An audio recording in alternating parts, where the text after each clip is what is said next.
જય શ્રી કૃષ્ણ. કોબીજના પરાઠા ખાધા છે, એ બી વણ્યા વગર. ચલો આજે એકદમ ઇઝી રીતે તમને શીખવાડું. આમાં કોઈ પણ વેજીટેબલ તમે નાખી શકો છો, તો તમારે હેલ્ધી રીતે પણ બહુ જ સારું છે. મેં અહીંયા કોબીજ લીધી છે અને તમારે ફાઇન ચોપ કરી દેવાની છે. એકદમ ઝીણી તમે સમારી શકો, બટ તમે જો આમાં કરશો તો એકદમ સરસ રીતે થઈ જશે.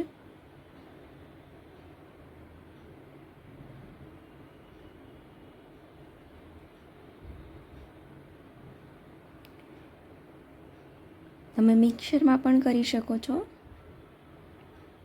અને ચોપરમાં પણ કરી શકો છો. આમાં બહુ જ સરસ ઝીણું ઝીણું થઈ જાય છે. અને જે પણ બીજા વેજીટેબલ્સ આપણે એડ કરવાના છે એ પણ તમે આની અંદર એડ કરી શકશો, એ બી આવી જ રીતે. જો આ રીતે એકદમ સરસ આપણું થઈ ગયું છે. હવે હું એક ડુંગળી લીધી છે, મેં લીલા મરચાંનો ઉપયોગ કર્યો છે અને થોડી કોથમીર લીધી છે. તમારી પાસે ગાજર, કેપ્સિકમ, કાકડી જે પણ કંઈ હોય તમે લઈ શકો છો આની અંદર.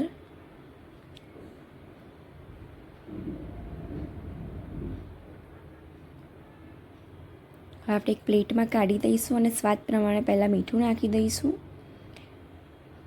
પછી શેકેલા જીરાનો પાવડર નાખ્યો છે. તમારી પાસે ના હોય તો તમે આખું જીરું પણ એડ કરી શકો છો. આમચૂર પાવડર નાખ્યો છે મેં. તમારી પાસે એ પણ નથી તો તમે ચાટ મસાલાનો ઉપયોગ પણ કરી શકો છો.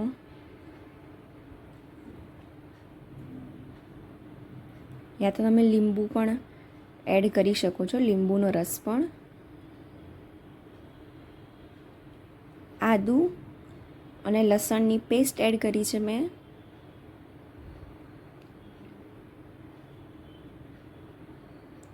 લાલ મરચું, આપણે લીલા મરચાં પણ નાખ્યા છે, તો લાલ મરચું તમારે સ્વાદ પ્રમાણે નાખવાનું છે. હિંગ એડ કરી છે મેં અને મેં મરીનો પાવડરનો ઉપયોગ કર્યો છે અહીંયા. બધી જ વસ્તુને મિક્સ કરી દઈશું અને બધી વસ્તુ સરસ રીતે મિક્સ થઈ ગઈ છે. એમાં પાણીની ક્યાંય જરૂર નહીં પડે તમારે.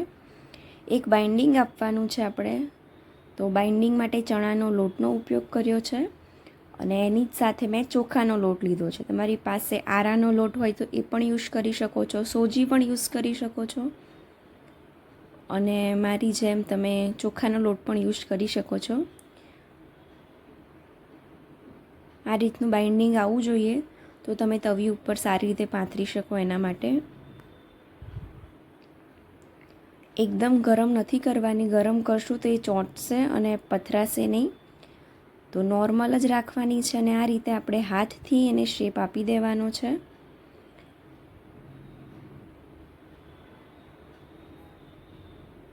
થેપલા પરાઠાની સાઈઝનો.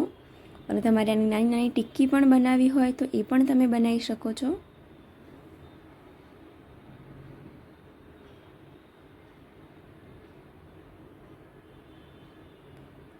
હવે કિનારીમાં સાઈડમાં થોડુંક તેલ લગાવવાનું છે. એ ટોટલી ઓપ્શનલ છે, ચોંટવાનો કોઈ ચાન્સ નથી. એકદમ સારી રીતે બાઇન્ડિંગ થઈ જ ગયું છે. હવે એને આપણે પલટાવી દઈશું અને પણ બંને બાજુ આપણે એને શેકી દઈશું સરસ રીતે.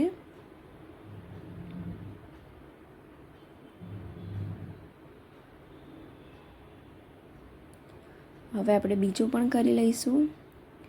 આમાં મારી તવી થોડીક ગરમ છે, એના કારણે સહેજ ચોંટે છે, એટલે તમારે એનું ટેમ્પરેચર એકદમ ડાઉન કરી દેવાનું છે. પછી જ તમારે પાથરવાનું છે, તો તમારો સરસ રીતે પથરાઈ જશે.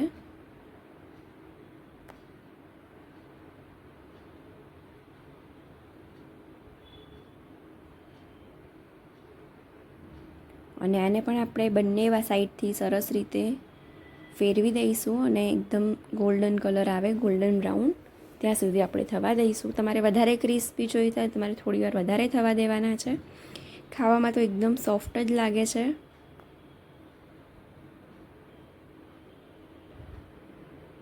આપણે આ રીતે બધા જ પરોઠા કરી દઈશું.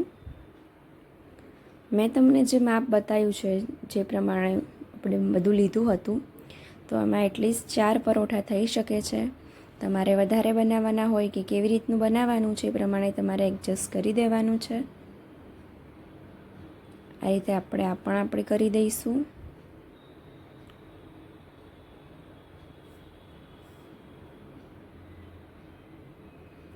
ડાયટ પર્પઝથી તમે ખાઓ છો હેલ્ધી રીતે તો તમારે ઓઇલનો ઉપયોગ એકદમ ઓછો કરવાનો છે.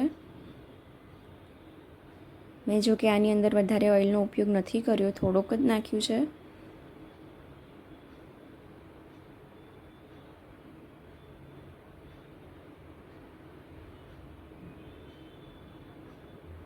આ રીતે આપણા બધા જ પરોઠા બનાવીને રેડી થઈ ગયા છે.